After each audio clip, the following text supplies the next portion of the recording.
আসসালামু আলাইকুম প্রিয় ফুটবল ফ্যান্স, স্পোর্ট জগতের আরও একটি ভিডিওতে আপনাদেরকে স্বাগতম।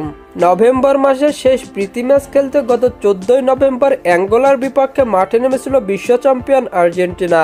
সেই ম্যাচটিতে অ্যাঙ্গোলার ঘরের মাঠে 2-1 গোলের ব্যবধানে জয় নিয়ে মাঠ ছেড়েছিল কোচ লিওনেল স্ক্যালোনির দল। সেই ম্যাচটির পর আর কখনো কোনো ম্যাচে মাঠে নামেনি আর্জেন্টিনা। এবার হাই ভোল্টেজ একটি প্রীতি ম্যাচে আবারও মাঠে নামতে যাচ্ছে আর্জেন্টিনা। আজকে এই ভিডিওতে আলোচনা করব আর্জেন্টিনার পরবর্তী ম্যাচটি কবে, কাদের বিপক্ষে, কখন, কোথায় অনুষ্ঠিত হবে তা নিয়ে। তাই জানতে হলে মূল ভিডিওটুকু না টেনে সম্পূর্ণ দেখতে থাকুন আপনারা।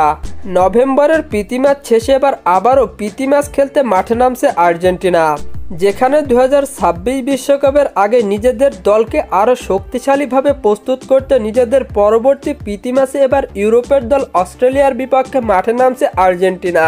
বর্তমানে ফিফা র্যাঙ্কিংয়ে 1870 পয়েন্ট নিয়ে ফিফা র্যাঙ্কিংয়ে দ্বিতীয় স্থানে অবস্থান করছে আর্জেন্টিনা।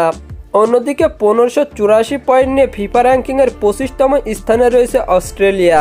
তাই ফিফা র্যাঙ্কিংয়ের উন্নতি এবং অবনতির সাপেক্ষে অস্ট্রেলিয়ার থেকে অনেক গুণে এগিয়ে রয়েছে আর্জেন্টিনা। আর্জেন্টিনা বনাম অস্ট্রেলিয়ার শেষ 5টি ম্যাচের পরিসংখ্যান করলে দেখা যায় 3টিতে জয়, 1টিতে ড্র এবং বাকি 1টি ম্যাচ হেরেছে আর্জেন্টিনা। অন্যদিকে 3টিতে জয় এবং বাকি 2টি ম্যাচ হেরেছে অস্ট্রেলিয়া। তাই সাম্প্রতিক ফর্ম বিবেচনায় দুই দলই সমান অবস্থায় রয়েছে। আর্জেন্টিনা বনাম অস্ট্রেলিয়ার সর্বশেষ দেখা হয়েছিল 2023 সালের ফ্রেন্ডলি ম্যাচে, যেখানে 2-0 গোলে জয়লাভ করে আর্জেন্টিনা। আর্জেন্টিনা বনাম অস্ট্রেলিয়ার মধ্যকার প্রীতি ম্যাচের সময়সূচি এখনও অফিসিয়ালভাবে ঘোষণা হয়নি, তবে জানা গেছে 2026 সালের জানুয়ারি মাসে ম্যাচটি অনুষ্ঠিত হবে।